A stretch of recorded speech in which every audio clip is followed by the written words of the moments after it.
Good morning. We are here in Salmon, Idaho. Yeah, it's pretty chilly this morning. Right on the edge of the Salmon River. And this is a really interesting place. Salmon, Idaho backs up against the Frank Church River of No Return Wilderness. And so I didn't understand what that meant, river of no return, but did a little research, and as you can see behind me, the Salmon River is running really fast, and so if you go downriver, you're not returning back upriver. It's too difficult. So the Frank Church River of No Return Wilderness is about 2.3 million acres of roadless wilderness. And so we're just camped near it. And so another thing about this place is what? This particular campsite. There's bunnies, white bunnies, like domesticated bunnies, all over the place. Like how many? I went out last night and I counted about 16 of them. And they're just out here just grazing around. And it's a small campground. There's only like 6 sites. And it's so cute. It's right by the river. You got view of the mountains and a neat bridge. And it's called Shoot Bridge.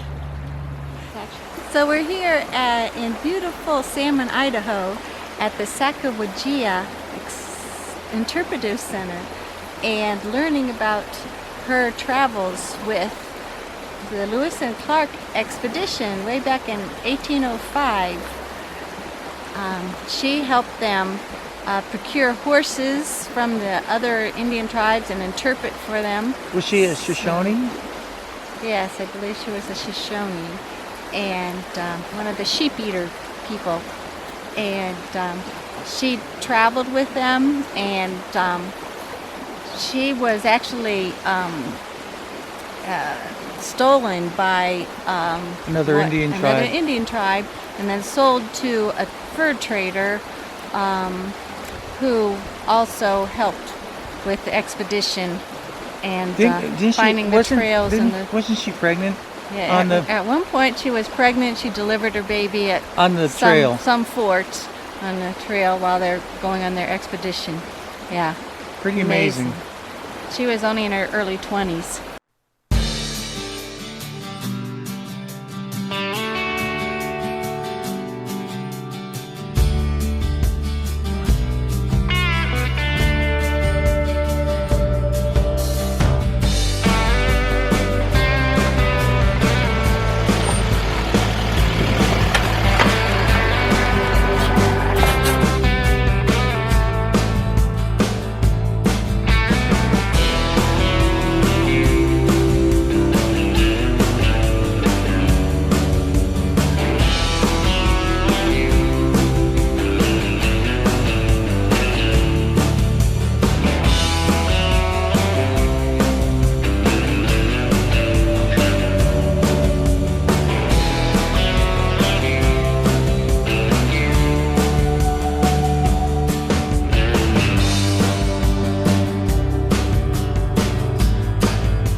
Well, good morning from Redfish Lake in the Sawtooth National Recreation Area, and those are the Sawtooth Mountains behind us.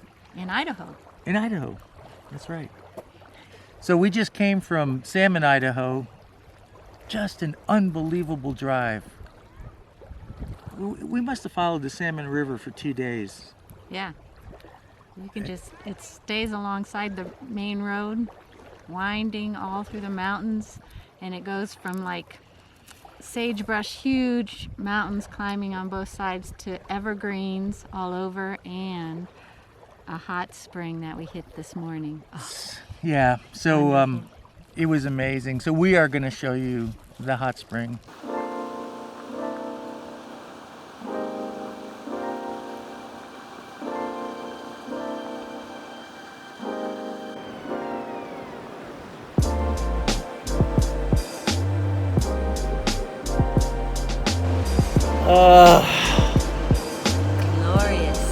Glorious. So what, temperatures in the high 40s? Yeah. In the 40s. Okay, so we are at Sunbeam Hot Springs in Idaho.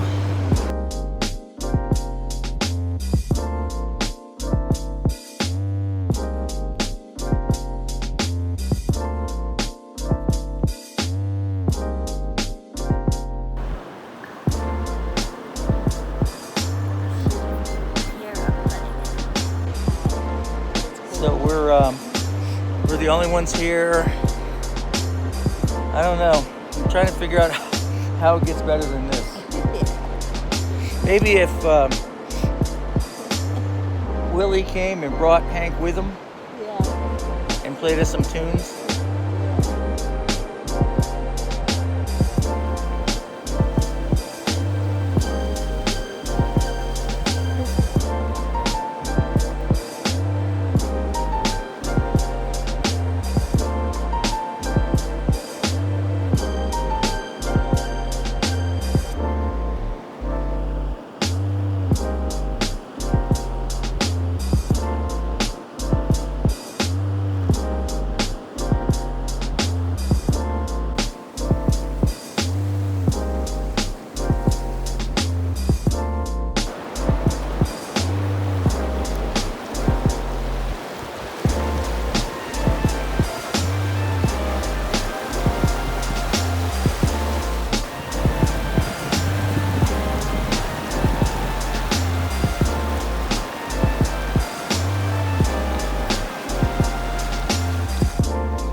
So today we are exploring around the town of Stanley, Idaho, which is really in this Sawtooth mountain area.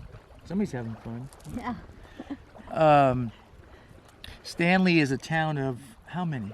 57. 57 people. It's absolutely beautiful. I mean, it's ringed by these gorgeous mountains. So we'll show you a little bit around here, and then we're going to make our way west a little bit further. Into Oregon. Yeah, eventually we'll get to Oregon, but we'll probably spend another day or so in Idaho. So we'll keep you posted, bring you along with us.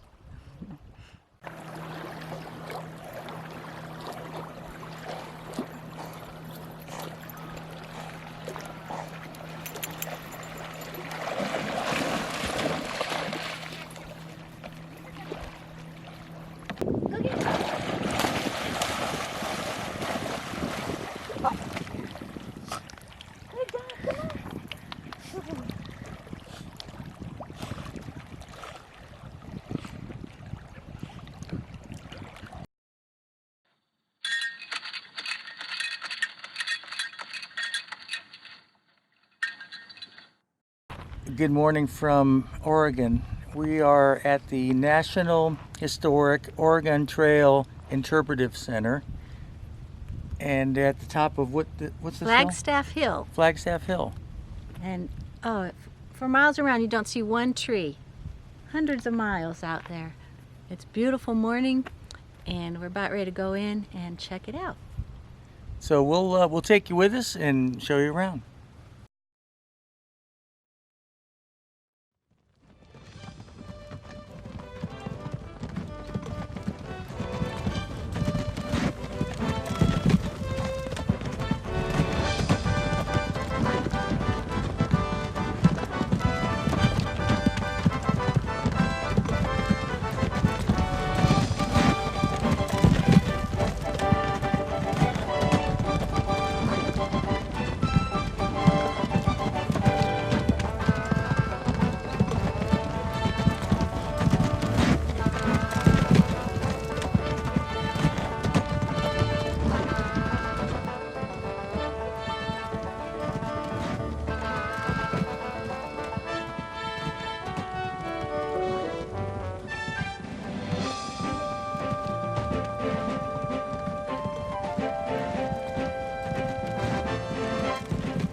The crickets were quite a curiosity here. The ground was literally covered with them. They are quite as large as mice of a red color.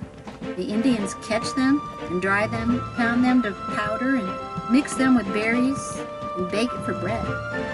Catherine Washburn at Bear River, 1853. As far as the eye can reach, either way lay handsome rolling prairies. Not a stone, a tree, nor a bush even.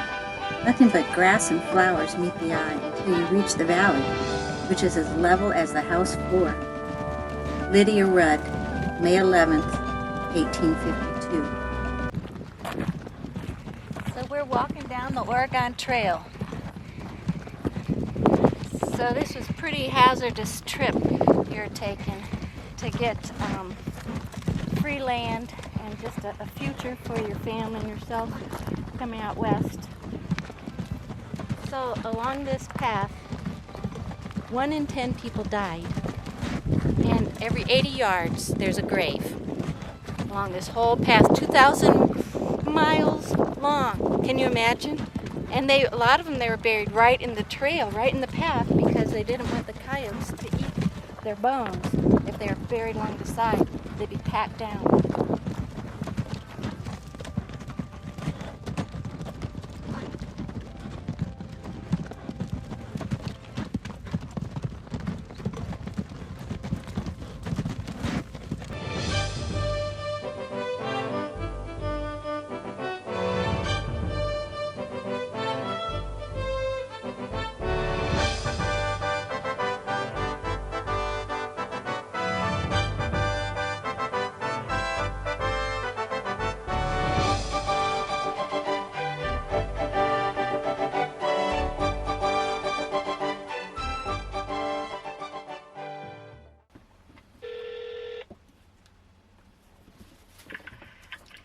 Manufacturing.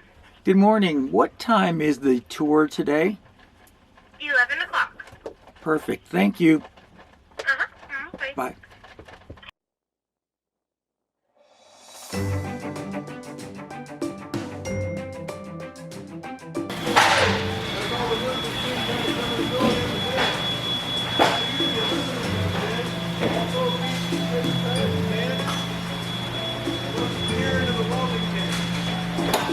So each one, once that router kind of finds itself across the board, cuts that out in such an exacting degree.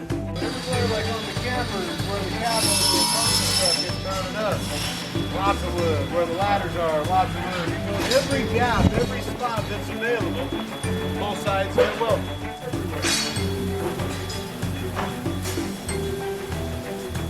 So it's got the glue on it, yeah. It's a hot melt urethane glue, so it comes out of this machine at 275 degrees. So as it rolls on, and it goes through that process of layers, rotor-treated fiberglass gets out in sheets, you know, different sizes of course, different walls. Run that out, so that's one of those. The next one in is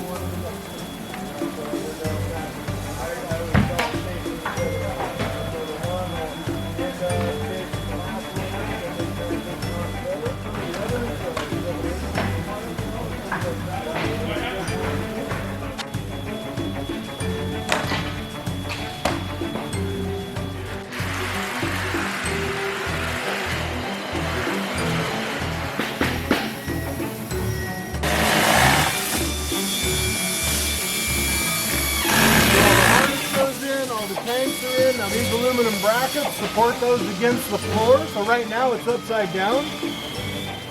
So once everything gets installed, you get that arm underneath of it. Generator will be on this side here.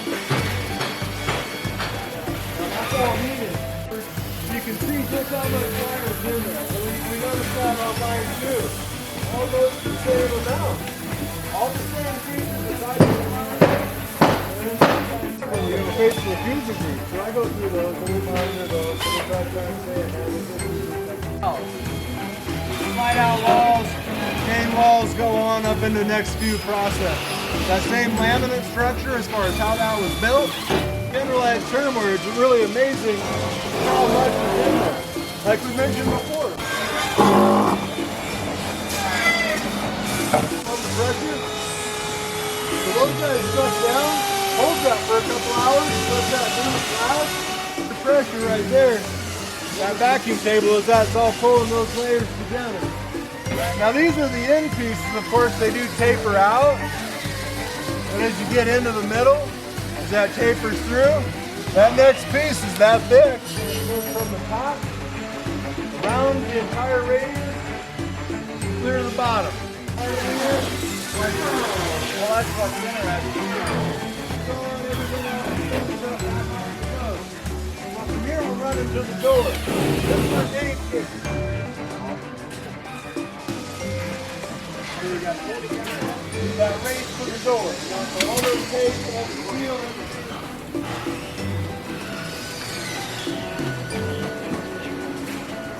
behind it, clear it all out of it.